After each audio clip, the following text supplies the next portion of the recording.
नमस्कार। पाकिस्तान को कश्मीर का ऐसा मलाल रहा है कि आजादी के 70 साल बाद भी उसे हासिल करने का ख्वाब संजोए हुए है। 4 बार भारत से करारी हार झेलने वाला पाकिस्तान हम नहीं सुधरेंगे की कहावत पर कायम है। पाकिस्तान को मालूम है कि उसमें सीधी जंग में जीतने का मादा नहीं है, इसलिए आतंकियों के जरिए अपने मंसूबों में कामयाब होने के सपने देखता है। भारत की रणनीति अब आक्रामक हो चली है। पाकिस्तान ने उरी में आतंकी हमला किया तो जवाब भारत ने सर्जिकल स्ट्राइक से दिया। अब पाकिस्तानी सेना ने भारतीय जवानों के साथ बर्बरता की तो नौशेरा में एक बार फिर जवाब मिला, जिसका वीडियो कल आप सबने देखा। पाकिस्तानी सरकार और सेना भारत को अब गीदड़ भभकी देकर अपनी जनता के सामने इज्जत बचाने की कोशिश कर रहे हैं। तो क्या पाकिस्तान का फाइनल इलाज का वक्त आ गया है और क्या इस पाकिस्तान की गीदड़ भभकी का कोई असर पड़ता है? इसी पर आज हम बात करेंगे बिग स्टोरी बिग डिबेट पे, लेकिन उससे पहले ये रिपोर्ट देखिए।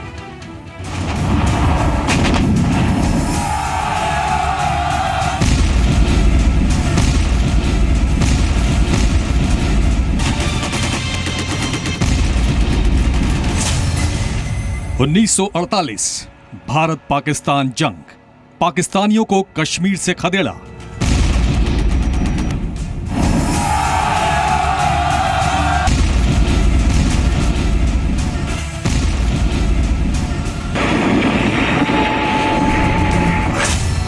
(1965) भारत पाकिस्तान जंग, पाकिस्तान की बुरी हार।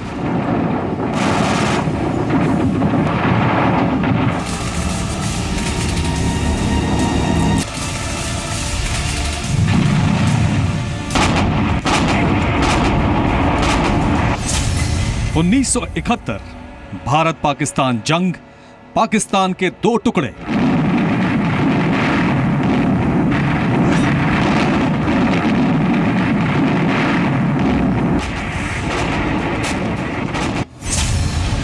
(1999) भारत पाकिस्तान जंग, कारगिल से पाकिस्तान फौज को खदेड़ा।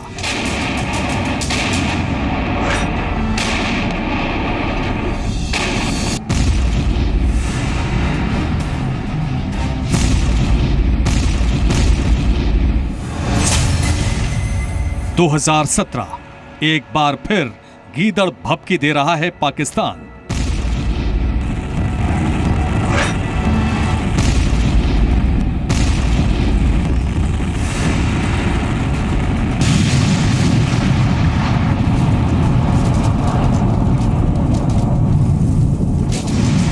चार तमाचे खाने के बाद भी सुधरा नहीं पाकिस्तान। नौशेरा के धमाकों की गूंज से पाकिस्तान बौखला गया है। पाकिस्तान की हरकतें बता रही हैं कि उसे समझ नहीं आ रहा कि भारत के पराक्रम का जवाब कैसे दिया जाए।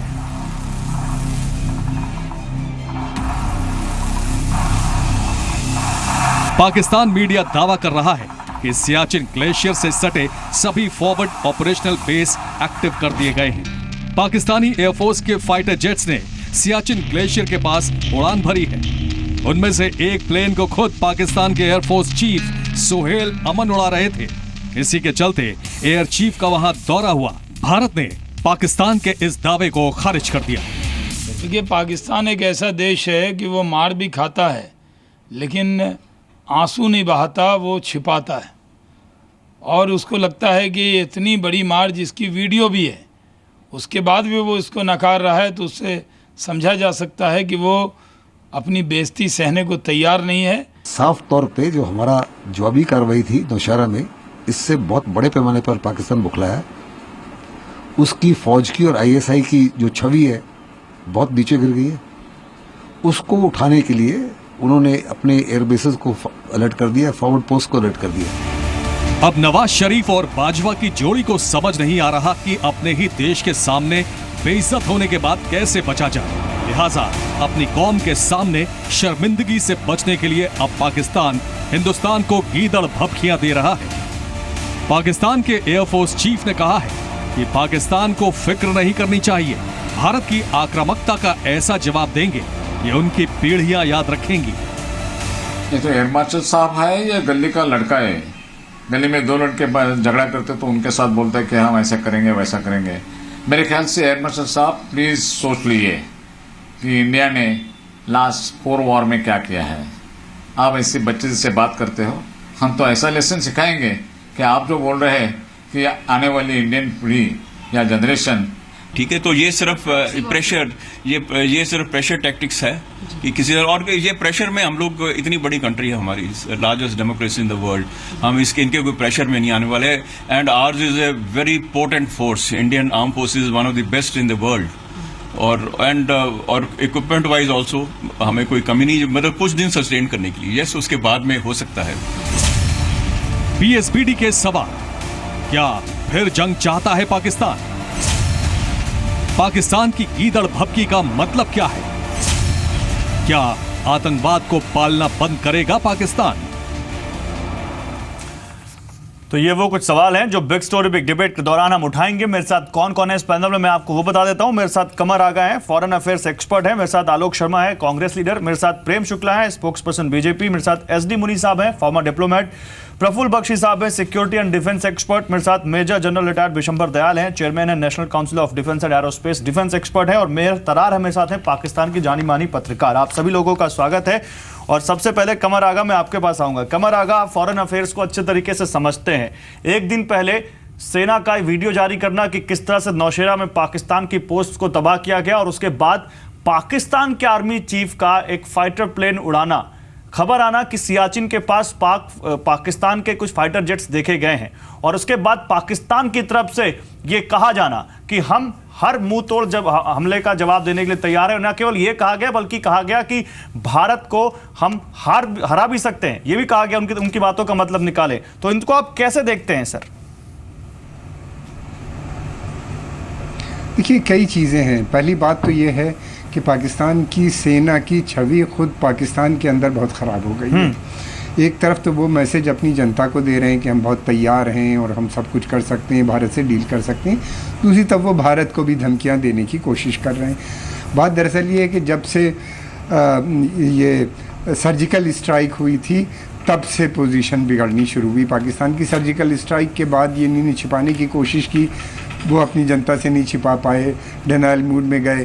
फिर उसके बाद जो अभी 2 दिन पहले जो ऑपरेशंस हुए जिसमें पाकिस्तान की कई पोस्ट उड़ा दी गई, तो फिर उसके बाद उसको भी डिनाइल मोड में ये गए, छिपाने की कोशिश। मगर वो वीडियो वायरल हो गया और पाकिस्तान में भी वो वीडियो को देख लिया लोगों ने, वहाँ पे भी वायरल है इस वक्त। तो उसकी वजह से अब उन्हीं ने ये सोचा कि एयरफोर्स का सियाचिन, क्योंकि एक बहुत ही स्ट्रेटेजिकली लोकेटेड प्लेस है और वहाँ के ऊपर वो अपना दिखाना चाह रहे थे कि हम उस टेरेन्स के ऊपर अपना दिखाना चाह रहे थे। अपने उन्हीं ने फ़्लाइट ली, एयर चीफ को दिखाया। तो ये सारी चीज़ें जो हैं ये दो तरफा हैं। एक तो अपनी जनता को दिखाना कि पाकिस्तान की सेना कितनी तैयार है, लेकिन मैं नहीं समझता कि पाकिस्तान की आम जनता इस बात को मानेगी, इसलिए कि उसके 4 बार 5 बार हार हो चुकी है और उसका वो ट्रस्ट नहीं है, वो ट्रस्ट डेफिसिट। और पाकिस्तान की सेना अपने को इस्लामिक स्टेट का गार्डियन के रूप में पेश करती है, और वो हमेशा जब भी उसके यहाँ क्राइसिस आती है, मुल्क के अंदर इकोनॉमिक हो, पॉलिटिकल हो या कुछ भी हो, तो वो फौरन भारत के ऊपर इशारा करने लगते हैं, भारत से टेंशन को बढ़ाने की कोशिश करते हैं। ये उनका पुराना तरीका है और ये उसी पे चल रहे हैं, और यहाँ इसके ऊपर इसका बहुत ज़्यादा असर मैं नहीं समझता कि इसका पड़ेगा भारत के ऊपर। दूसरी एक चीज़ छोटा सा मैं और कहना चाहूँगा, इस वक्त पाकिस्तान पे अमेरिका का भी बेइंतहा प्रेशर है।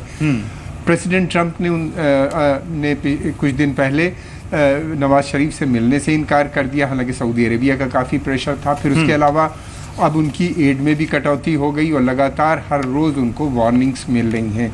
तो जिस तरीके से पाकिस्तान इंटरनेशनल लेवल पे भी एक तरफ आइसोलेट हो रहा है, उसके खुद जो मोस्ट ट्रस्टेड एलाई थे, नॉन नेटो एलाई अमेरिकन, वो भी अब उसका साथ छोड़ते हुए नज़र आ रहे हैं। तो एक बड़ी सिचुएशन ख़राब हो रही है, इंटरनल एक्सटर्नल दोनों पाकिस्तान के अंदर। तो वो ऐसे मौके पे भारत को हमेशा निशाना मेरे साथ 2 डिफेंस एक्सपर्ट हैं, मैं उन दोनों का भी कमेंट देना चाहूंगा। पहले रेखा का बख्शी साहब आपसे उल्लंघन। ओके सर आता हूं मैं आपको। बख्शी साहब, कल हमने देखा जिस तरह से सेना की कार्रवाई का वीडियो आया और उसके बाद तमाम डिफेंस एक्सपर्ट ने कहा कि बहुत अच्छी शुरुआत थे और सेना को इस तरह के हमलों को एस्केलेट करना चाहिए और ये एग्रेशन बनाए रखना चाहिए। तो क्या माने कि ये एग्रेशन अब पाकिस्तान की तरफ से भी क्योंकि थोड़ा बहुत दिख रहा है, तो क्या हम माने कि हम एक और वॉर की तरफ बढ़ रहे हैं? देखिए, सबसे पहले तो ये बात जो आप एग्रेशन की बात कर रहे हैं, मैंने तो पाकिस्तान की तरफ से एग्रेशन देखा था अब तक।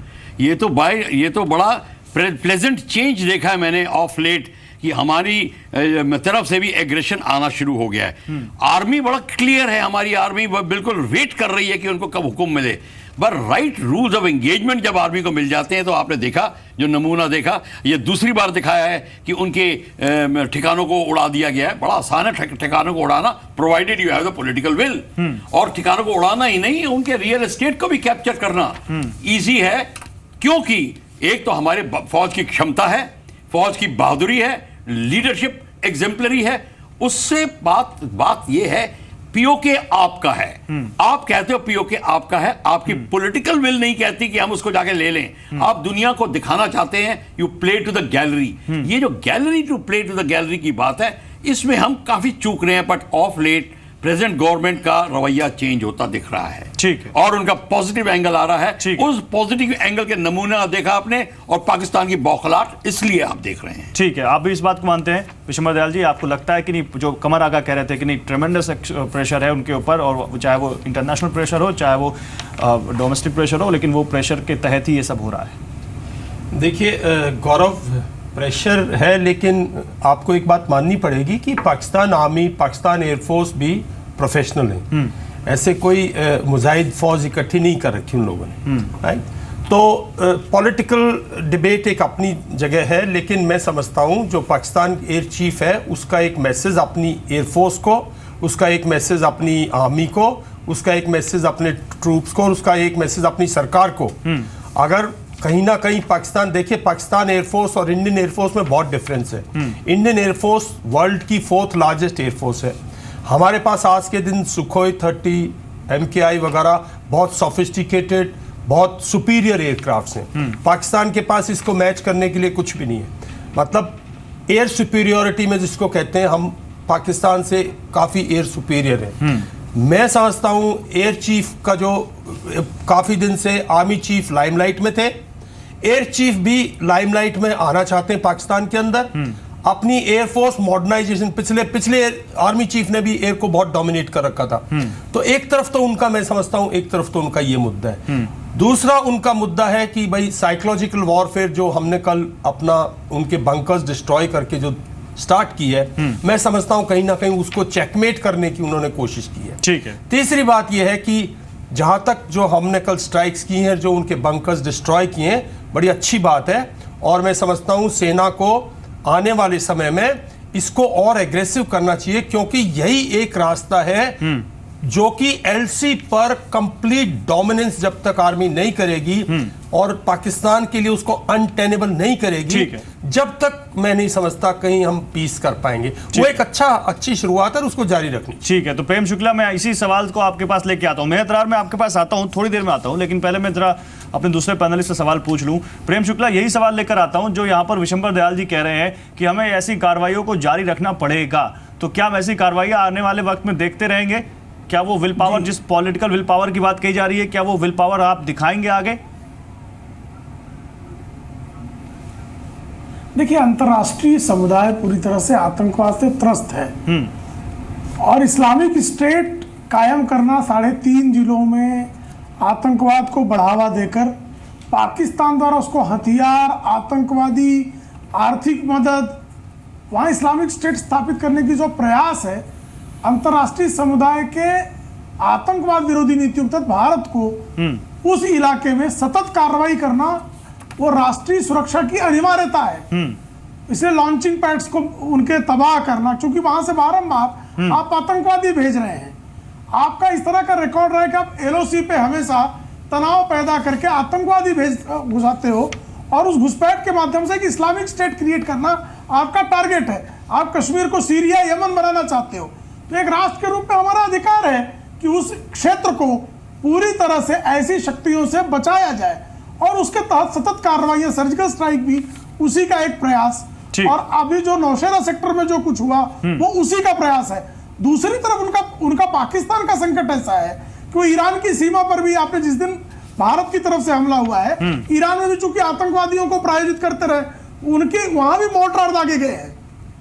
अफगानिस्तान भी आपको इस मुद्दे पर उसी तरह से परेशान है। तो रणनीतिक तौर पर पाकिस्तान जिस तरह से आतंकवाद का पोषक है और वो जिस तरह से हमारे भारत के अंदरूनी मामलों में वो आतंकवाद को प्रायोजित कर रहा है, उसे डिफेंड करना, डिफेंस लाइन खड़ी करना, ये हमारा अधिकार है। उसी के तहत इस तरह की कार्रवाइयां हो रही हैं। चूंकि उनकी सेना गीदड़ रही है तो गीदड़ को भभकी देने की आदत है, तो भभकी दे रही है।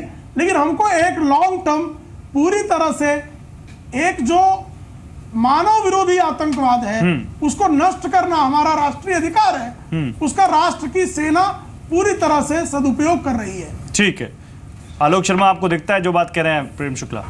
देखिए, आज सेना जो भी कदम उठा रही है, सेना हमेशा से हमारी जांबाज रही थी और जांबाज है। सेना जो भी कदम उठाएगी, तमाम विपक्षी दल भारतीय सरकार के साथ हैं, मोदी जी के पीछे खड़े हुए हैं। लेकिन इसके साथ साथ बहुत सारे सवाल भी खड़े हैं। क्या आज हम केवल कहें कि साहब वो तो गीदड़ हैं, गीदड़ भभकी दे रहे हैं और ये कर रहे हैं, वो कर रहे हैं? ये हमें कुछ जो पिछले 3 साल का इतिहास रहा है उस पर भी नज़र डालनी पड़ेगी। हम ये कहते हैं कि साहब बस एग्जाम्पलरी हमारी लीडरशिप है, उससे कहने से काम नहीं चलेगा। अगर आप इन्फिल्ट्रेशन देखें तो 2015 में 415 इन्फिल्ट्रेटर्स अंदर आए हैं, 2016 में 449 हैं और 2017 में 200 से ज्यादा अभी तक आ चुके हैं। टेररिज्म की एक्टिविटीज बढ़ी हैं। ठीक है। आर्मी के कैंप्स के ऊपर डायरेक्ट अटैक टेररिस्ट का बढ़ा है। 100 से ज्यादा स्कूल जम्मू कश्मीर में जले हैं। हमारे यहाँ पर जिस तरह से बॉर्डर पर शहादत है वो लगभग 2.5 गुना हो गई है। तो हमें तमाम चीज़ों को इस परिप्रेक्ष्य में भी देखना पड़ेगा कि 3 साल में क्या डिप्लोमेटिक लेवल पर क्या आर्मी ही इसका नतीजा है? कारगिल वॉर भी हुई, कारगिल वॉर में हमने 4200 अपने जवान खो दिए, तो क्या उसका रिजल्ट हुआ? क्या उसके बाद टेररिज्म बंद हो गया? क्या हम दोबारा उसी दिशा में बढ़ रहे हैं आगे? हमने पहले भी कई लड़ाइयाँ लड़ी और जीती उनसे, क्या उसका रिजल्ट ये हुआ कि टेररिज्म बंद हो गया? पाकिस्तान जिस तरह की बात कर रहा है, मैं समझता हूं केवल आर्मी के जरिए हम सॉल्यूशन निकाल देंगे तो फिर 3 साल तक वेट क्यों किया था? ठीक है, सरकार आई थी उसी समय पर एक्शन ले लेते। लेकिन आज सवाल यह है कि सरकार की न जम्मू कश्मीर को लेकर कोई कंसिस्टेंट नीति है, न पाकिस्तान को लेकर कोई कंसिस्टेंट नीति है। वहां के इनके पीडीपी जो अलायंस पार्टनर है वो कहते हैं हुर्रियत से बातचीत होनी चाहिए।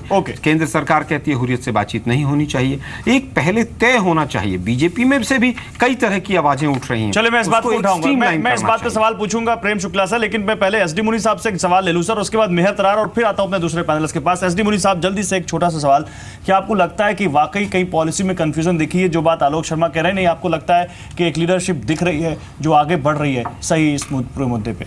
देखिए, पाकिस्तान पॉलिसी को डिबेट अभी नहीं करेंगे हम लोग पिछले बहुत सारी आपके यहाँ भी बहस जो हुई है उसमें ये कहते हैं कि जो अनअफोर्डेबल कॉस्ट पाकिस्तान पे इन्फ्लिक्ट करनी पड़ेगी क्रॉस बॉर्डर टेररिज्म के लिए। ठीक है।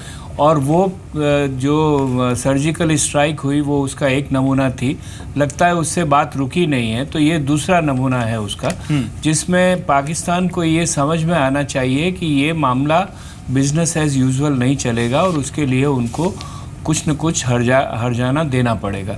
लेकिन यहाँ ये कहने के साथ साथ भी मैं ये कहता हूँ कि हमें उन्हीं LOC के उन्हीं क्षेत्रों में ये सब करना चाहिए जहां से घुसपैठ और टेररिज्म को सपोर्ट करने की वारदातें हैं। हमको ये पूरी कोशिश करनी चाहिए कि ये जो लड़ाई का क्षेत्र है LOC पर भी जितना सीमित रहे उतना अच्छा है। क्योंकि 1-2 बात बताता हूँ मैं। एक तरफ तो हमारी 2-3 दिन पहले अरुणाचल से हमारा जो प्लेन है वो गायब हो गया, अभी पता नहीं उसका क्या हुआ है। सुखोई को उड़ा के ले गए लेकिन वापस नहीं आया। और नहीं, वो क्रैश उसका अंदेशा है कि क्रैश हुआ है। हाँ, अंदेशा है, लेकिन अभी अब पुख्ता जवाब नहीं है हमारे पास में। दूसरी तरफ चीन और पाकिस्तान के संबंध गाढ़े हो रहे हैं और हमारी फौज, हमारी सिक्योरिटी फोर्सेस इस तरफ सतर्क है और ये कह रही हैं कि हमें शायद 2 फ्रंट पे लड़ाई लड़नी पड़े।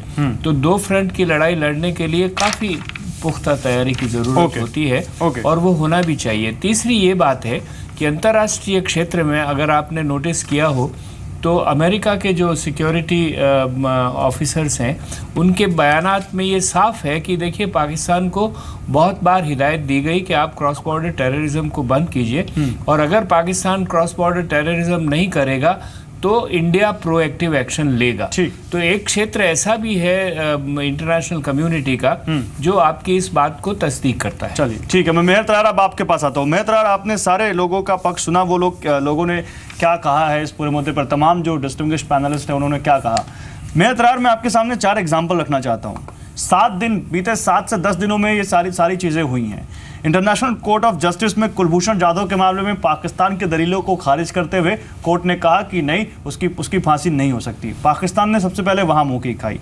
सऊदी अरब, जिसका जिक्र भी आया डिबेट के दौरान, ट्रंप के सामने शरीफ भाषण देना चाहते थे, मिलना चाहते थे, नहीं मिल पाए। नौशेरा सेक्टर में पाकिस्तान की चौकियों पर क्या क्या हिंदुस्तान ने सबने देखा, और एड में भी अमेरिका ने कटौती की। ये कुछ एग्जाम्पल्स हैं कि पाकिस्तान के साथ आज बीते 7 से 10 दिनों में क्या कुछ हुआ है। तो मेहर तरार, क्या इसकी 1% भी संभावना नहीं हो सकती कि पाकिस्तान जिस आतंकवाद को भारत में लगातार फैला रहा है, लगातार कश्मीर को डिस्टर्ब कर रहा है, क्या 1%, आप उस देश की पत्रकार हैं, आप उस देश के बारे में ज्यादा अच्छे से जानते हैं, क्या 1% ये संभावना नहीं हो सकती कि उनको सद्बुद्धि आए? अब जैसे कि आप समझते हैं कि मैं जर्नलिस्ट हूं और मैं जर्नलिस्ट नहीं हूं, इससे आप अंदाजा लगा सकते हैं कि आप लोगों के पास कितनी गलत इंफॉर्मेशन है हर चीज के बारे में। टू स्टार्ट विद, हमने तो आपके जितने भी आर्टिकल्स पढ़े हैं, जितने भी पढ़े हैं, वो एक जर्नलिस्ट के लेवल पर ही पढ़े, लेकिन आप बता दीजिए फिर आप किस तौर क्या हैं और किस तौर पर पैनल में आई हैं। अगर आपने मुझे 30 मिनट के बाद बोलने का मौका दिया है अपने 8 पैनलिस्ट के बाद, और अभी भी नहीं बोलने देना, तो I will be very happy to leave. अगर आपने इंटरप्ट करना है, आपने 7 लोगों को मुसलसल बोलने दिया, और अगर आपने मुझे इंटरप्ट करना है, मुझे प्लीज पहले बता दें। मुझे चीखने का बिल्कुल कोई शौक नहीं, और ना मैं आपके शो पे चीखूंगी। तो आप पहले मुझे बता दें कि आपने मुझे आप बोलिए जी, आप प्लीज बात। मैं ऑपेड एडिटर थी एक अखबार की, लेकिन फिलहाल नहीं हूँ, तो आप लोग थोड़ा सा इस बारे में थोड़ा सा होमवर्क कर लिया करें। बड़ी अजीब सी बात है कि 2017 में, जबकि पूरी दुनिया जल रही है जंगों की वजह से, आपके पैनलिस्ट बात पे एक्साइटेड हैं और खुश हैं कि पाकिस्तान और इंडिया के दरमियान में दोबारा से ये इतनी लाइक क्या कहना चाहिए, बहुत फेरोशियस किस्म की क्रॉस बॉर्डर फायरिंग शुरू हो गई है। पाकिस्तान आप पे हमला कर रहे हैं। हम तो समझते हैं ना कि पाकिस्तान ने जो कुछ कहा है वो किया है, और आप समझते हैं जो इंडिया कर रहा है वो कुछ हो रहा है। मेरी नज़र में ये सब बहुत बुरा है, and I hope it all comes to an end, and I hope कि पाकिस्तान और इंडिया के दरमियान में ऐसा कुछ भी ना हो, और सिर्फ प्राइम मिनिस्टर्स मिले और आपस में लोग मिले और हालात अच्छे हो जाएं। दूसरी बात यह कि आप खुद ही अपनी बातों को कॉन्ट्रडिक्ट करते हैं। आप कहते हैं कि आपकी आर्मी बहुत स्ट्रांग है। अगर आपकी आर्मी बहुत स्ट्रांग है तो कश्मीर में पाकिस्तान किस तरह घुस के क्या कुछ कर सकता है, और आज तक आपने होने किस तरह दिया। आई am very confused about that, but again I hope कि कश्मीर में पीस हो जाए। मैं तो बिल्कुल उस तरह के पाकिस्तानियों में से नहीं हूँ कि मैं कश्मीर में कुछ हो रहा होता है तो इंडिया, अगर वो इंडिया के खिलाफ जा रही है बात, तो मुझे यहाँ पे बैठ के खुशी हो रही होगी। आई जस्ट बिलीव वहाँ पे बहुत सारे बच्चे, औरतें, बूढ़े आपकी साइड पे भी और हमारी साइड पे भी सफर करते हैं, and I hope it all comes to an end. जहाँ तक सऊदी अरेबिया का और पाकिस्तान का सवाल है, पाकिस्तान के सऊदी अरेबिया के साथ जितना अच्छा रिलेशनशिप है वो सारी दुनिया को पता है। तस्वीरें वगैरह थी, उनका स्पीच किस वजह से नहीं हुई, that is between Pakistan and Saudi Arabia. उसमें मैं उसको नहीं समझती कि वो पाकिस्तान को उन्होंने कुछ जानबूझ के साथ किया और एनीथिंग एज। आपने खुद तस्वीरें देखी होंगी, फ्रंट रो में ट्रंप और किंग के साथ नवाज शरीफ साहब खड़े हुए थे, और राहील शरीफ साहब जेरेड कुश्नर के साथ टेबल पे बैठे हुए थे। बट अगेन ये तो पाकिस्तान का पर्सनल मामला है, पाकिस्तान और सऊदी अरेबिया के क्या ताल्लुकात हैं उसका से कंसर्न नहीं है। बट अगेन आई बिलीव कि ये जो सारा कुछ जो एस्केलेशन हुई है, आप लोग समझते हैं पाकिस्तान झूठ बोल रहे हैं, हम समझते हैं आप झूठ बोल रहे हैं, and people like me are just wondering कि 2017 में ये सब कुछ क्यों हो रहा है। जब तक आपके मुल्क में हमारी एम्बेसी है, हमारे मुल्क में आपकी एम्बेसी है, I am still hopeful. I still believe कि नवाज शरीफ साहब और ये जो बात आप कर रही है मेहर तरार, मैंने आपको बीच में नहीं टोका, लेकिन आई एम सो सॉरी, मुझे बीच में बोलना पड़ेगा।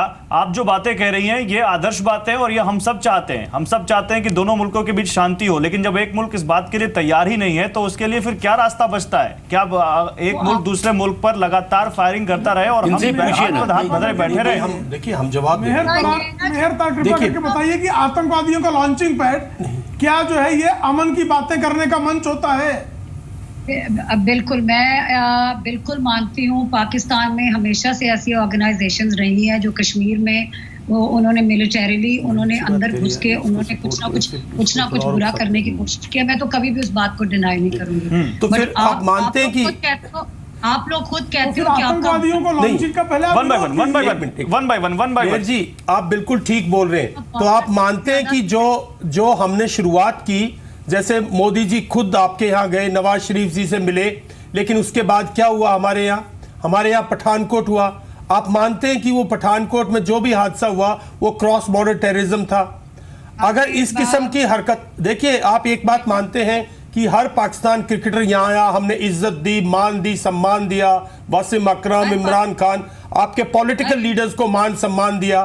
जब आपके यहाँ बहुत ज्यादा मिलिट्री का डिक्टेटरशिप थी और पॉलिटिकल पार्टीज पैरालाइज थी, हमने आपको एक अच्छे डेमोक्रेटिक अच्छे नेबर की तरह हमने आपकी पूरी तरह से मदद की। लेकिन जब भी भारत ऐसी पहल करता है, हम सब चाहते हैं कश्मीर हमें बहुत प्यारा है, आखिर हमारी सरजमी है, वहां पे सब सुख संपदा होना चाहिए और हम पूरी कोशिश करते हैं। लेकिन आप समझते हो कि इस किस्म के हादसे कहां से होते हैं? ये क्रॉस बॉर्डर टेररिज्म है, इसमें आपकी ISI इन्वॉल्व है, इसमें आपकी आर्मी उसको बैक करती है, आपकी लीडरशिप उसको बैक करती है। तो जो आप लोग हैं, थोड़ा एक जो समझदार धड़ा है पाकिस्तान में, हिंदुस्तान में 80% लोग आपकी तरह सोचते हैं, 20% लोग हो सकते हैं हमारे यहाँ भी एग्रेसिव हो, सब सोच रहे हैं। लेकिन आपके यहाँ 80% लोग को आप क्यों नहीं समझाते ये बातें जो आप हमें समझा रहे हो? वहां समझाइए ये बातें, हम तो बड़े खुश होंगे।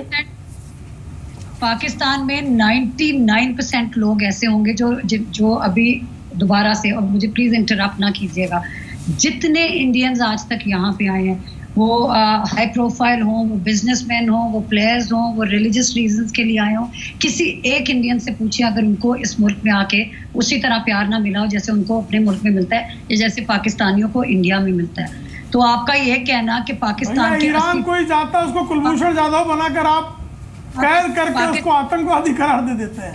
पाकिस्तान के नहीं, अगर आपका ख्याल है कि ये पाकिस्तान ने एक इनोसेंट बंदे को जज ईरान चले जाए तो आप पकड़ लाते हैं। नहीं, आप इनोसेंट मत बोलिएगा, आप 80% लोग स्ट्रीट पे आइएगा, उसको फेयर ट्रायल दीजिएगा।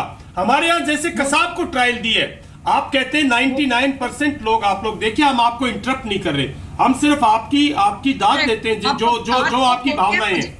लेकिन आप लोग 90% लोग स्ट्रीट पे आइएगा और उसके लिए न्याय मांगिएगा, और अगर वो कसूरवार है तो फिर जैसे कसाब को let us speak। बोलिए मैं इतरार बोलिए। नमाज पढ़, मुझे आप नमाज पढ़ने की मैं इजाजत मांगती हूँ। आप लोग आपस में पाकिस्तान को गालियां दे लें। नहीं, हम नहीं देना चाहते, आप सुनिए हमारी बात। देख मैं क्या आप एक घंटे से सुन रही हूँ आपकी बातें, उनके सत्कर्मों का वर्णन है। जब से मैं आपके शोज पे आई हूँ, आप लोगों को जंग करने का इतना शौक क्यों है? पाकिस्तान में कोई भी नहीं चाहता। आपके चैनल्स पे रोज नहीं, मेयर तरार, जंग करने का शौक किसी को नहीं होता, लेकिन अपनी रक्षा करने का हक सबको होता है। जब हम पे कोई हमला करेगा, जब हमारे देशवासियों पर करेगा, तो जवाब देना पड़ेगा। और आप सुनिए, मेयर तरार, आपको बोलने का पूरा मौका दे रहा हूं मैं। पैनलिस्ट भी आपको बोलने का मौका दे रहे हैं, लेकिन दूसरे पैनलिस्ट को बोलने का मौका आप भी दीजिए। आप ये मत सोचिए कि आपको बोलने का कोई मौका नहीं दे रहा। Don't do like this. आप बोलिए, लेकिन आप दूसरे पैनलिस्ट को भी सुनिए। मेरे पास और भी 6 लोग बैठे हैं, मुझे उनके पास भी जाना है। आप बोलिए, मैं आपको देता हूं अगला 1 मिनट, आप ही बोलिए, लेकिन उसके बाद मैं दूसरे पैनलिस्ट के पास जाऊंगा। Are you serious? You made me sit for 25 minutes and didn't let me speak. No, nobody made you sit. Please, don't do like this. Nobody the VIP here. आप ऐसे बात मत करिए। पैनल में एक पहले बोलता है तो एक बाद में बोलता है। This is the debate. सब एक साथ नहीं बोल सकते। मैं आपको बोलने का मौका दे रहा हूं, और अभी तक जितने लोग बोले उसमें सबसे ज्यादा आप बोलिए मेयर तरार। तो we respect you and you have to respect the debates जो करो। You have to. Please. I'm sorry, man. Carry on. No. You cannot interrupt me. I'll not interrupt you, but please मुद्दे पर आइए। के mission पे अगर आप लोगों ने पाकिस्तानियों को जलील करने के लिए बुलाना होता है, सीरियसली वैसे अभी तक आपको किसी ने जलील किया? अभी तक आपके साथ किसी ने गलत बात की? नहीं, हम आपके साथ रेस्पेक्ट से बात कर रहे हैं। हम आपके साथ रेस्पेक्ट से बात कर रहे हैं। आप बोलिए तो मुद्दे पे तो आइए। हम तो आपके ख्यालात की प्रशंसा कर रहे हैं। You're in love with your own voice. आप थोड़ी देर को चीर हरण की। हाँ ठीक है, ओके, आप बोलिए, लेकिन मुद्दे पर आइए। आप बोलिए। Constantly non-stop एंकर साहब बोलते जा रहे हैं। मुझे बात करने दें। 2017 में जंग की बात बार मत किया करें। हम बहुत छोटा मुल्क है, हम फेल्ड स्टेट है, हम बड़े कमजोर है, हमारे कुछ नहीं है। लेकिन अमेरिका को भी कुछ हासिल नहीं हुआ अफगानिस्तान में। आपके और हमारे दरमियान में जंग में किसी को कोई फायदा नहीं होगा। तो इसलिए जब मेरे टाइप के लोग बोलने की कोशिश करते हैं, हमें बोलने दिया करें, क्योंकि आपको पाकिस्तान के बारे में ऑनेस्टली उतनी गलत खबरें मिलती हैं जैसे आपको अरुंधति रॉय के बारे में गलत खबर मिली थी और आपके सारे चैनल्स ने उसको एक बतंगड़ बना दिया था, जबकि बाद उस औरत ने कोई इंटरव्यू ही नहीं था दिया कश्मीर में जाके पाकिस्तान की फेवर में या इंडिया के खिलाफ। सिमिलरली मैं सिर्फ ये कह रही हूँ कि ये जो जादव वाला केस है, आई एम ग्लैड के टाइम मिल गया और फांसी रुक गई है और आप लोगों को मौका मिलेगा उनको मिलने का, अपने उस नेशनल को मिलने का। I am very happy to hear that. I hope Pakistan और इंडिया में ऐसा ही हो कि अगर हमारे दरमियान में कोई बंदा पकड़ा जाए, कोई टेररिस्ट पकड़ा जाए, कोई स्पाई पकड़ा जाए, जब उसको सजा सुना दी जाए तो उसके बाद उसको मिलने का मौका मिलना चाहिए, उसको आपके मुल्क को भी और आपके उसकी फैमिली को भी। That's about it. अब आप प्लीज बात करें जो भी आप। मैं तो इसके अलावा कोई ठीक है मेहतरार आप रहिए मेरे साथ। अब 1 बाय 1 मैं अपने पैनलिस्ट को मौका दूंगा और उसके बाद फिर मैं आपके पास आऊंगा। पहले आलोक शर्मा, एक मिनट प्रेम शुक्ला एक मिनट सिर्फ 10 सेकंड। अच्छा बोल लीजिए, आप बोल लीजिए, 10 सेकंड बोल लीजिए, फिर मैं अपने दूसरे पैनलिस्ट के पास आता हूं। जल्दी 10 सेकंड में आ रहा हूं सर, 10 सेकंड में पूरी करी बात, उनको पहले बोलना है। मैं मेहर तरार जी से सिर्फ बहुत छोटा सा सवाल जानना चाहता हूँ। इनका दावा है कि 99% लोग भारत से जंग के खिलाफ है, दोस्ती चाहते हैं पाकिस्तान में, तो क्या वो आईएसआई और आर्मी के गुलाम है? क्या वहां जमहूरियत नहीं है? और ये गुलाम है तो आप उनके खिलाफ क्यों बात नहीं कर रही हैं? आप लोग बार अपने आप को कॉन्ट्रडिक्ट करते हैं। आप लोग कहते हैं कि आपका बॉर्डर बहुत स्ट्रांग है, वहां से पाकिस्तानी कश्मीर के अंदर नहीं जा सकते। 99% लोग अगेंस्ट है, 80% भी अगेंस्ट मान लेते हैं, 60% भी अगेंस्ट मान ले, तो मैंडेट क्या होना चाहिए? ठीक है प्रेम शुक्ला ओके आलोक शर्मा देन मेहतरार I will come to you. अब आलोक शर्मा मेहर जी कह रहे हैं कि 99% लोग अगर अमन चाहते हैं और जंग नहीं चाहते हैं, तो आज इतनी सरकार वहां पर क्या कमजोर है? आर्मी के सामने उसने घुटने टेक रखे हैं कि कुलभूषण जाधव को डिप्लोमेटिक एक्सेस नहीं देते हैं, काउंसलर एक्सेस नहीं देते हैं। क्या उसका रीजन है? क्या आर्मी वहां पर जमहूरियत से ज्यादा स्ट्रांग है? मुझे टेक्निकलिटीज का नहीं पता, but this has happened in a number of countries. Pakistan की एक पाकिस्तानी नेशनल है आफिया सिद्दीकी, अमेरिका में पता नहीं कितने सालों से बंद है। पूरी कोशिश की गई है उस औरत को मिलने की, आज तक किसी पाकिस्तानी को मिलने की इजाजत नहीं दी अमेरिका ने, क्योंकि उन्होंने यहाँ तो इंटरनेशनल कोर्ट ऑफ जस्टिस का मेहर पूरी तरह से एक डिसीजन भी आया कि आप उसका भी किसी तरह रूप में सम्मान नहीं करेंगे? क्या पाकिस्तान किसी कोर्ट का सम्मान नहीं करता है? मैं तो उस तरह के लोगों में से हूँ। आईसीजे में जाने से पहले भी मैंने कहा था कि आई होप कि उनको एक्सेस दें आपकी एम्बेसी को। उसके बाद भी कहा और आज के दिन भी कह रही हूँ। मैं एक छोटा सा सवाल अंतिम पूछता हूँ मेहर जी, कुलभूषण जाधव कौन सी जेल में बंद है, आप बता सकती हैं? आप तो वहां पर काफी एक्सेस रखती हैं एडमिनिस्ट्रेशन में। आपको शायद पता होगा कि आपके मुल्क में टेररिस्ट कहाँ पे बंद होते हैं, या स्पाइस कहाँ पे बंद होते हैं। मेरे पास वैसी कोई आप उसको टेररिस्ट यही गलती कर रही हैं आप। अभी आपने बोला कि मैं उन लोगों में हूं जिनको जो चाहते हैं कि भारत का कोई नेशनल हमारे यहाँ बंद हो तो काउंसलर एक्सेस हो। Now you are turning him as a terrorist. अभी आपने ना तो कोई सबूत किसी मुद्दे पर रखा, ना ही आपकी किसी अदालत ने उसको प्रूव किया। आईसीजे में मामला अंडर ट्रायल है, उसके बावजूद you are terming again and again him as a terrorist. Is it fair? आईसी लोग बहुत बड़ा मान रहे हैं। उन्होंने कहीं पे भी नहीं कहा कि पाकिस्तान एक बेगुनाह बंदे को पकड़ लिया और उसको छोड़ दें। उन्होंने कहा है कि ये उन्होंने टेररिस्ट भी नहीं कहा, उन्होंने टेररिस्ट भी नहीं कहा जो आप कह रही हैं कि फांसी उनकी। हम समझते हैं ना, आप अब इसकी इजाजत। तो फिर आप ये बातें मत कीजिए, आप फिर उन 99% लोगों की बातें मत कीजिए जो कहते हैं कि हम अमन चाहते हैं। क्योंकि जब आप एक आम कारोबारी को टेररिस्ट बता रहे हैं, तो फिर आप अपने आप को उन 1% लोगों में शामिल कीजिए मेहतरार, जो अमन नहीं चाहते। क्योंकि बिना सबूत किए, बिना साबित हुए आप किसी को टेररिस्ट मत बोलिए। प्रफुल्ल बख्शी साहब, थैंक यू मेयर जी। बात सिंपल सी चीज ये है, आप कहते हैं कि जब अमन शांति हिंदुस्तानी चाहते हैं, पाकिस्तानी चाहते हैं, बड़े प्यार से मिलते हैं, और मैं आपकी बात से पूरा सहमत हूं, मैं मानता हूं। पर मैं समझ नहीं पा रहा कि फिर भी इतने सारे पाकिस्तानी अपनी डेमोक्रेसी होते हुए भी इतने अधीन कैसे? How are they under the Pakistani army rule and ISI's rule और तालिबान रूल? और यहां तक कि अब हमारे डर के आपके इंटेलेक्चुअल्स, आपके प्राइम मिनिस्टर इस तरीके से अपनी आवाज को कैसे दबा के रखा हुआ है उन्होंने। और आपकी जो एनर्जी है, आपके इंटेलेक्चुअल जैसी लोगों की एनर्जी है, वो कृपया उस तरीके से करिए ताकि आप अपने देश को लिबरेट करा पाए। अगर आप कहते हैं कि हिंदुस्तान और पाकिस्तान में फैलसूफी आनी चाहिए तो उसके लिए अटेम्प्ट करिए, उसके लिए आपको कुछ ना कुछ तो पॉलिटिकल मूवमेंट करनी पड़ेगी। सिर्फ भाषण देने से, कॉन्फ्रेंस हॉल में से काम नहीं चलेगा, कुछ तो करना पड़ेगा। मेहर जी, हम आपकी बात से पूरे सहमत हैं and we are very happy कि आपकी ये फीलिंग्स हैं, पर उस फीलिंग्स को ग्राउंड पे तो लाइए। पाकिस्तान की आर्मी 85% ऑफ बिजनेस को कंट्रोल करके रखती है, ये तो आपको पता ही है, और हर जगह वो आना चाहती है। हर डिफेंस डील उनके हाथ से ना निकल जाए, इसलिए पाकिस्तान की आर्मी ने सारे का कश्मीर का मुद्दा चलाए रखा है ताकि आपके जैसे लोग ये ना कहें कि तुम भाई पावर में क्यों हो। तो इस तरीके को आप समझिए और एनर्जी उस तरह लगाइए ताकि हमारी जो बातें होंगी वो फिर प्यार भरी होंगी, ना कि ऐसे हेट्रेड की तरीके से होंगी। ठीक है। कमर आगा कुछ बोलना चाहते हैं। मोनी साहब आप भी बोलना चाहते हैं, मुझे मालूम है, लेकिन कमर आगा बहुत देर से हाथ उठा रहे हैं। कमर आगा साहब बोल रहे हैं, फिर मैं एक एक करके आता हूं। कमर आगा। नहीं, मैं केवल मेहर जी से इतना कहना चाहूँगा, एक तो मैं उनकी बहुत इज्जत करता हूँ, बहुत रिस्पेक्ट करता हूँ, मैंने उनको काफ़ी पढ़ा भी है, उनकी राइटिंग से मैं बहुत खुश भी रहता हूँ, और मैं ही नहीं बल्कि यहाँ पे ऐसे बहुत से लोग हैं। दूसरी बात ये कि मैं ये कहना चाहूँगा कि हमारा ऑप्शन जो है, हमारा मुल्क का जो ऑप्शन है वो जंग का नहीं है।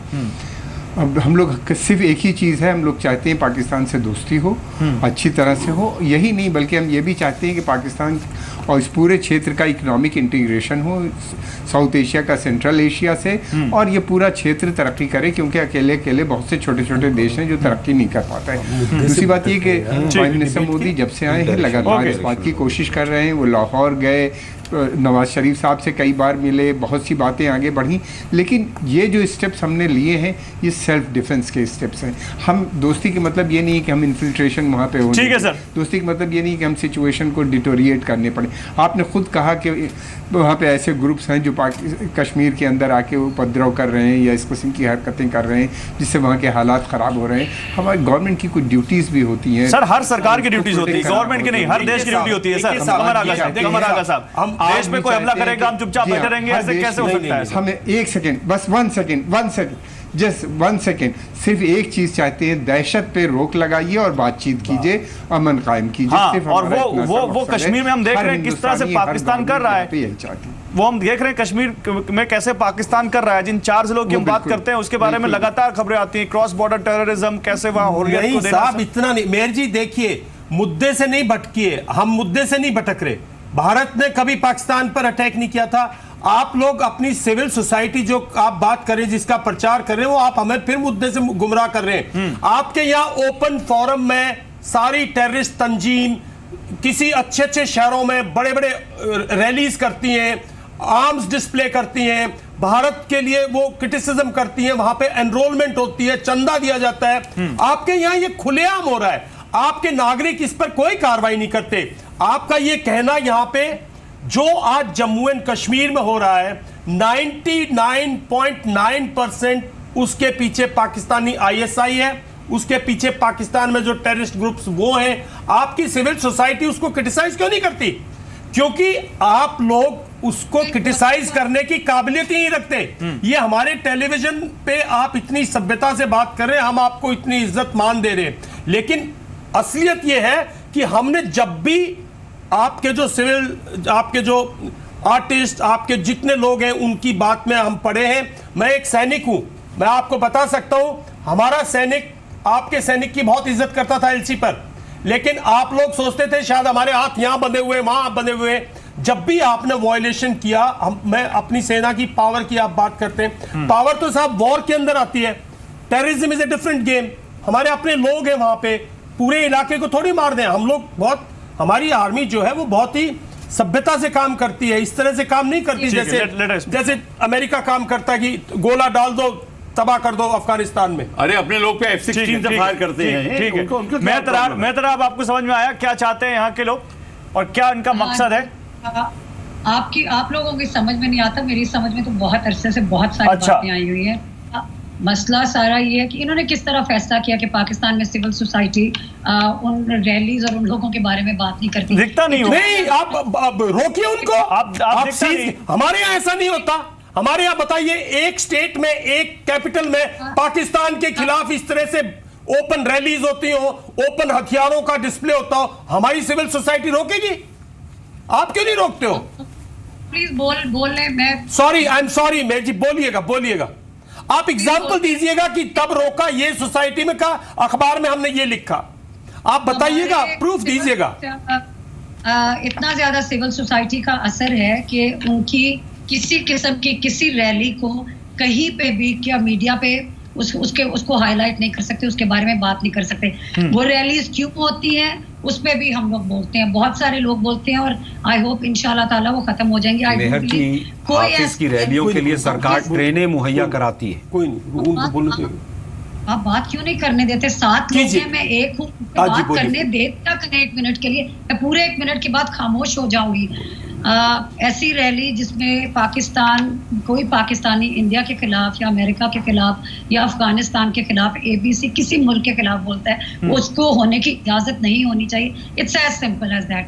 उसका इंडिया के साथ कोई कंसर्न ना भी होता तो मैं फिर भी यही बात करती। अगर आपके ये मैं पाकिस्तान के चैनल्स पे भी कह चुकी हूँ, ये मैं एडिटोरियल्स में भी लिख चुकी हूँ जब मैं जर्नलिस्ट थी पिछले साल। हम लोग ये बातें लिखते भी और बोलते भी, और पाकिस्तान चैनल्स पे भी बोलते हैं। किसी ऐसी ऑर्गेनाइजेशन को बोलने की इजाजत नहीं होनी चाहिए जो आपके मुल्क के खिलाफ जिहाद पे लोगों को उभारे। लेकिन आई होप यू अंडरस्टैंड कि पाकिस्तान में बहुत सारे लोग ये समझते हैं आज के दिन तक कि पाकिस्तान में जितने टेररिस्ट एक्ट्स होते हैं वो आप लोगों की वजह से होते हैं, अफगानिस्तान के थ्रू या डायरेक्टली हो। It's as simple as that. Pakistan के आम लोग मेहर तरार इसी तरह आप लोग करते रहिए। आप जिसको हम टेररिस्ट कहते हैं उसको शहीद का दर्जा दे दीजिए, और उसके बाद कहिए कि आप लोग क्या कर रहे हैं। आप लोग पठानकोट में हमला करवाइए, उसके बाद जब हम आपसे कोऑपरेट करें, उसके बाद आप कोऑपरेट मत कीजिए। आपको मालूम है भारत में पहली बार ISI का कोई बंदा है जिसको एक्सेस दिया गया यहाँ पर जांच करने के लिए। इधर से जब लोगों को NIA के लिए जब लोगों को कहा भेजे जाने के लिए, तो क्यों पाकिस्तान ने डिनाई कर दिया फिर पाकिस्तान ने? पाकिस्तान की फॉरेन पॉलिसी में जो फ्लॉज हैं वो बिल्कुल हैं, एंड आई होप कि all of those things come to an end. अगर पाकिस्तान के अपने नेबर्स के साथ हालात खराब हैं तो मानव विरोधी हो तो विरोध नहीं करना चाहिए आपने। श्री गौरव जी, बाकी पैनलिस्ट भी हैं और भी बाकी हैं। ठीक है, ओके मेरा तरह बहुत मौका दिया, हम उनका सम्मान करते हैं, लेकिन मुद्दे पर बात करते हैं। फॉरेन पॉलिसी चेंज होगी, आई होप कि चेंज होगी। ठीक है, SD मुनी साहब मैं आऊंगा, और ओके मैं आप रहिए मेरे साथ, मैं और पैनलिस्ट के पास जाऊंगा। SD मुनी साहब, ये ठीक है, बातें बहुत अच्छी हैं, लेकिन वो जो ग्राउंड पर दिखता है वो बिल्कुल इससे अलग दिखता है। तो मेरा सवाल है कि इंटेलेक्चुअल सोसाइटी वहां पे क्या कर रही है, क्या नहीं कर रही, उससे हमें मतलब नहीं। मतलब ये है कि पाकिस्तान हमारे साथ जो कर रहा है उसका मुंह तोड़ जवाब दिया जाना चाहिए। नहीं, जो बात हो रही है, बात लगती अच्छी है, लेकिन इमोशनल बात है, उसके ऊपर कोई तथ्य नहीं है। एक सवाल सीधा मेहर जी ये जवाब दे कि बंबई में क्या हुआ, एक जवाब ये दे कि पिछली 4 लड़ाइयों में शुरुआत किसने की? पाकिस्तान ने शुरू की हर लड़ाई को। आप हिंदुस्तान पे ये कैसे इल्जाम लगाती है कि हम लोग लड़ाई के बारे में सोचते हैं? अब मैंने कोई इल्जाम नहीं लगाया आपने। नहीं, अभी आपने कहा आप सब लोग लड़ाई की बात सोचते हैं। मैंने खुद अभी आपसे पहले ये कहा था कि हमें इस दायरे को सीमित रखना चाहिए। आप सुन लीजिए, आप इस दायरे को सीमित रखना चाहिए, और जहां से टेररिज्म हो रहा है, टेररिज्म प्रॉक्सी वॉर है मैडम, उसका दूसरा नाम है लड़ाई का, और उसमें आप अपने लोग भेजते हैं। बम्बई एक बहुत बड़ा उसका उदाहरण है, पठानकोट उसका बहुत बड़ा उदाहरण है। और तीसरी बात मैं ये कहूँ, जहाँ हिंदुस्तान की तरफ से कुछ होता है, इनके सारे फौजी लीडर्स न्यूक्लियर की बात करते हैं। आप पिछला इतिहास 2 साल का इतिहास देख लीजिए कि हमारे पास न्यूक्लियर बम है, न्यूक्लियर पावर से आप कैसे ऐसे कर सकते हैं। ये लड़ाई की जो थीसिस और साइकोलॉजी है वो पाकिस्तान की फौज में है, पाकिस्तान के लोगों में नहीं होगी, लेकिन उसको आप हिंदुस्तान पे मत ला दिए। और ये बहुत ज़रूरी है आपके लिए, अगर हम आपस में दोस्ती चाहते हैं तो उन तबकों से बात कीजिए, उन तबकों को समझाने की कोशिश कीजिए जो हर समस्या का, हर प्रॉब्लम का सॉल्यूशन लड़ाई में ढूंढते हैं, जैसे आपकी फौज ने ढूंढा। ठीक है, मैं मेहतर आऊंगा आपके पास, लेकिन मैं दूसरे पैनल के पास पहले जाऊंगा। प्रेम शुक्ला, मैं आपके पास आऊंगा। प्रेम शुक्ला, ठीक है, पाकिस्तान की मेहर तरार का क्या कहना है ये हम सब देख रहे हैं, लेकिन एक बात जो हम देश जानना चाहता है वो ये कि जो पाकिस्तान को मुंहतोड़ जवाब देने का एक वीडियो सेना ने कल जारी किया, उसके बाद पाकिस्तान का जो जवाब आया है, पाकिस्तान की जो गीदड़ भभकी है, उसके बाद सरकार का आगे क्या एक्शन होगा, सरकार क्या करेगी, सरकार और सेना को जिस तरह से फ्री हैंड देने की बात कही जा रही है, क्या वो फ्री हैंड दिया जाएगा या नहीं दिया जाएगा? और जो सवाल आलोक शर्मा उठा गए थे इससे पहले उस पर कि सरकार कहती बहुत कुछ है, 3 साल से तो हम देख रहे हैं क्या हो रहा है। ठीक किया उन्होंने उठाया, नहीं ठीक किया उन्होंने, क्योंकि उनके जमाने में अधिकार सेना को नहीं था, इसलिए उनके लिए ये प्रश्न हो सकता है कि सेना को गोलियां चलाने का अधिकार है। नहीं साहब, ऐसा कभी नहीं था। वालों को कार्रवाई करने नहीं ऐसा कभी नहीं था। आप गुमराह मत करो, हम पुराने सैनिक ऐसा गलत बोलते हैं। आप लोग हमारी सेना के लिए गलत बोलते हैं। हमारी सेना कभी से एलसी पर एकदम जवाब देती है। हमारे पुराने पिछले चीफ हैं, पुराने नॉर्दर्न आर्मी कमांडर्स हैं, जो पिछली 15-20 देखिए साहब, 60 साल से हम एलसी पर हैं। नहीं साहब, 60 साल से हम एलसी पर हैं। आप गलत बोलते हैं, आप गलत बोलते हैं। 70 साल से हमने एलसी पर जवानों को शहादत दी है, हम उसका जवाब देते रहे, ऐसा नहीं है। ठीक है प्रेम शुक्ला, आगे बोलिए। यही बातें चाइना सोचता है, यही बातें पाकिस्तान सोचता है। 91,000 लोगों की जान प्रेम जी, ये फौजी बोल रहे हैं, सुनिए जरा शांति से, अपने गिरबान में झांकिए, देश को गुमराह करना। आप एक दूसरे को जवाब दीजिए, लेकिन सेना को बीच में मत लाइए। सेना को हमेशा राजनीति में मत घसीटिए। ये बीजेपी की सरकार जब से आई है, आप लोगों ने सेना को राजनीति में घसीट लिया है। ये देश के लिए दुर्भाग्यपूर्ण है। उसकी छाती पर चढ़कर उसको मारने का अधिकार है, और वो जिस तरह से साहब भाषण बहुत दे रहे हैं, सारे आंकड़े पढ़ के बैठा करें आप लोग। आप क्या कहना चाहते हैं साहब? वही पूछ लेते ना, हमारे पास एक बहुत पुराने सैनिक है, वही पूछ लेते हैं, हम अब सैनिक है सर एक एक करके वही। प्रेम शुक्ला सुनिए, प्रेम शुक्ला मेरी बात सुनिए, प्रयोग दमन करेंगे। प्रेम शुक्ला मेरी बात सुनिए, एक बात जरा क्लियर कर दीजिए, आप कहना क्या चाहते हैं? विशंबर दयाल, प्रफुल्ल बख्शी ये सब पूछना चाह रहे हैं आपसे, कहना क्या चाहते हैं? ये पूर्व फौजी हैं, हाँ, आपके ऊपर सवाल खड़ा कर रहे हैं। आप क्या कह रहे हैं?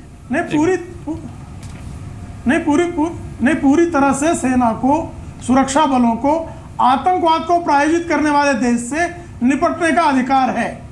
और ये कह रहे हैं ये अधिकार पहले भी था, बदलाव क्या हुआ इसका उत्तर दीजिए। मैं बदलाव की बात नहीं कर रहा, मैं कह रहा हूं एलसी पर करने वाले हैं उनके खिलाफ जो अपना इंटरप्रिटेशन कार्रवाई का अधिकार। मेरी बात इसलिए आप देख रहे हैं कि वहां पर मेजर गोगोई को क्यों रिवॉर्ड दिया जा रहा है? गोगोई पे चले गए। अरे भाई, कौन सा ऑर्डर आपने दिया आर्मी को, उसकी कॉपी तो दे दीजिए इस देश को, कि पहले हाथ बंधे हुए थे अब फ्री कर दिया आपने। कोई ऑर्डर पास किया क्या? तो फिर सर एक मिनट प्रेम शुक्ला, आलोक शर्मा ऐसा तो नहीं है कि एक मिनट प्रेम शुक्ला चिंता मत व्यक्त करें। मुझे मालूम पाकिस्तान का आपको बहुत चिंता रहती है। बेकार की लफाजी छोड़िए, वो सब बातों को छोड़िए, उन सब बातों को छोड़िए। आलोक शर्मा एक बात बताइए, तो क्या सरकार आपको लगता है कुछ नहीं कर रही? एक मिनट आलोक शर्मा, आपको लगता है सरकार कुछ नहीं कर रही? सरकार के अंदर कोई इसको लेकर एक्शन नहीं है जो कश्मीर में हो रहा है या पाकिस्तान के खिलाफ जो काम करना चाहिए? गौरव, पिछले 3 साल में 200 दिन से ज्यादा जम्मू कश्मीर में कर्फ्यू लगा है, 200 से ज्यादा स्कूल जल गए, छोटी छोटी बच्चियां पत्थर उठाए हुए हैं। वहां पर आज जो शहादत है वो 2.5 गुना बढ़ गई, सिविलियंस की डेथ डबल हो गई।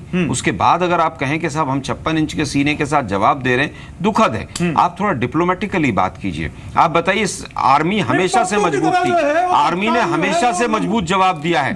सरकार को जो जिन मुद्दों को एड्रेस करना चाहिए था, उसमें पहला मुद्दा था मोस्ट फेवर्ड नेशन का, क्या सरकार ने कोई कदम उठाया? इंडस वाटर ट्रीटी अभी 20 मार्च को यहाँ पर सुनिए ना, सरकार के एंगल से आप फौज को कमजोर मत कीजिए। से ये हो रहा है साहब, 70 साल से हो रहा है तो इसका मतलब थोड़ी ना अब भी होगा। 70 साल से हो रहा है। आप मेजर कालिया पर मर जवान मर किसान का नारा देकर आए थे आप लोग यहाँ पर। आप कहते थे लव लेटर लिखना बंद कीजिए, आप चूड़ियां लेकर बैठते थे। देखिए 70 साल से हो रहा है। मनमोहन सिंह साहब को चूड़ियां दे दीजिए। ये 70 साल से हो रहा है। अब 70 साल पे चले गए। देखिए, आयोजित भाषा नहीं बोले आप, फौजी है, फौज की भाषा बोले। देखिए एक बात है, क्या मेजर बख्शी चाहते हैं ऐसा ही नहीं होना चाहिए? 70 साल इसका मतलब आप आराम से इन्होंने चेंज करना शुरू किया है, तो हो रहा है। चेंज किया है तो फर्क आ गया, बड़ा फर्क आ गया। फर्क आ गया, एक एक करके बात करेंगे तो बात हो गया, शहादत बढ़ गई, क्योंकि इंटरवेंशन बढ़ी है, जियोपॉलिटिकल सिचुएशन बढ़ी है। अरे साहब क्या इंटरफेरेंस बढ़ी है? पहले 4 जंग जीते हैं इसी फौज ने। आप अपनी फौज जीतती है साहब, आप फौजी की प्रॉब्लम है। आप फौजी की प्रॉब्लम नहीं है, फौजी होते हुए फौज की प्रॉब्लम नहीं है, फौजी होते फौज की प्रॉब्लम नहीं है, फौज की प्रॉब्लम नहीं है, गवर्नमेंट की प्रॉब्लम है, आलोक जैसे बात नहीं होगी, गवर्नमेंट की प्रॉब्लम है। बख्शी साहब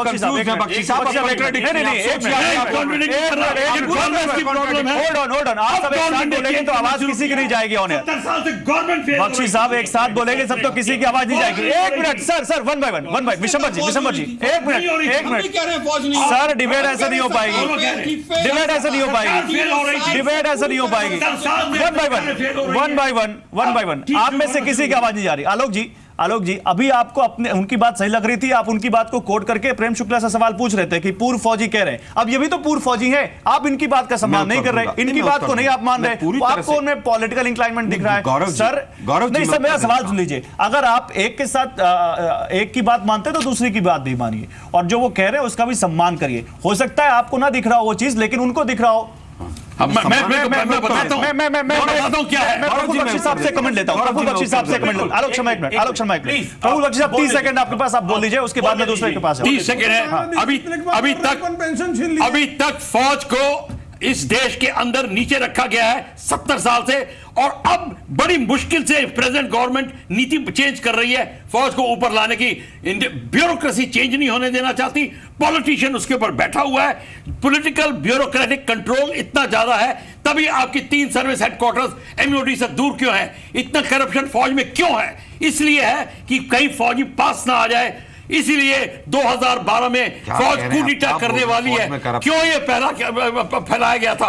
आगरे से एक जत्था आ रहा है, सिरसा से एक जत्था आ रहा है, ये कारण है फौज को नीचे रखने का। नहीं अब धीरे लीडरशिप में चेंज की बात कर रहे हैं, लीडरशिप में अब चेंज आ रहा है, लीडरशिप में चेंज। और मैं बता रहा हूं लीडरशिप में चेंज और आएगा जब हमारी गवर्नमेंट ये कहेगी कि आप जवाबी कार्रवाई नहीं करेंगे, आप प्रीएम्प्ट करेंगे अटैक को, तब बात होगी। चलो मेरे पास समय नहीं, मैं एक फाइनल कमेंट लेना चाहता हूं। गौरव सर मेरे पास समय बिल्कुल नहीं। सर 10 सेकंड, सर 10 सेकंड देखिए, सर 10 सेकंड।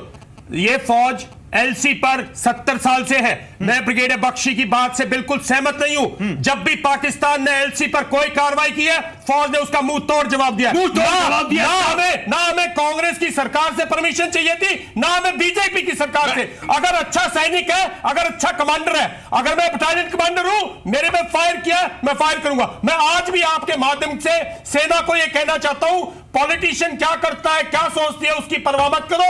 एलसी पर अगर पाकिस्तान फायर करता है, क्योंकि उसके समय नहीं है ना, मैं आपसे सवाल एक बात मैं करेक्ट और ये बिल्कुल पहले दिन फौज ने जवाब दिया है, फौज ने तब जवाब दिया जब आप पे अटैक हुआ है, नहीं पहले क्यों नहीं किया?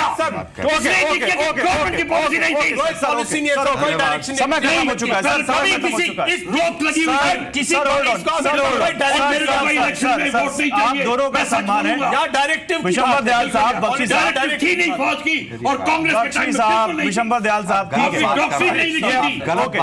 Okay sir, you both made your point. मेरे पास समय बिल्कुल खत्म हो चुका है, लेकिन सेना पर कोई सवाल नहीं उठा रहा और सेना की क्षमता पर कोई सवाल नहीं उठा रहा, लेकिन लीडरशिप बदली है, क्या उसका कोई फर्क पड़ता है? मेरे पास बिल्कुल समय नहीं, लेकिन फिर भी एक फाइनल कमेंट कमर आगा आपसे लूंगा 30 सेकंड का, जल्दी से अपना फाइनल कमेंट आप दीजिए, फिर मैं इस शो को यहीं पर रोकूंगा। देखिए कई चीज़ें होती हैं। पहली बात तो कि ये हमारे डिबेट का टॉपिक नहीं था कि सेना के ऊपर डिस्कशन किया जाए, ये समय नहीं है इस तरह की बातें करने का, हम लोग को थोड़ा ध्यान भी देना चाहिए। दूसरी बात ये कि जो पाकिस्तान ने इस वक्त किया है, जिस तरीके से जिस चीज़ पे बड़ी अच्छी डिबेट शुरू हुई थी, उस पर बहुत अच्छी बातें भी आई खुल के सामने, यहाँ से भी और पाकिस्तान से भी हम लोग के डिफरेंसेस भी बने रहे। उनके साथ साथ मैं समझता हूँ उसी पे अगर हम लोग स्टिक रहते, कायम रहते, तो ज़्यादा अच्छा डिबेट हो पाती। Okay, thank you sir, thank you. समय खत्म हो चुका है, बहुत शुक्रिया आपका, आप सभी लोगों का बहुत शुक्रिया।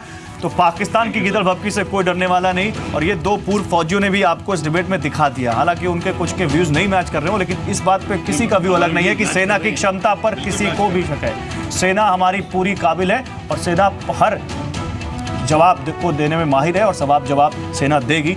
पॉलिटिकल लीडरशिप का जो फर्क है वो आने वाले दिनों में क्या दिखेगा क्या नहीं दिखेगा, ये आपको तय करना है। फिलहाल हमारे खास शो बस नहीं, आप देखते रहिए।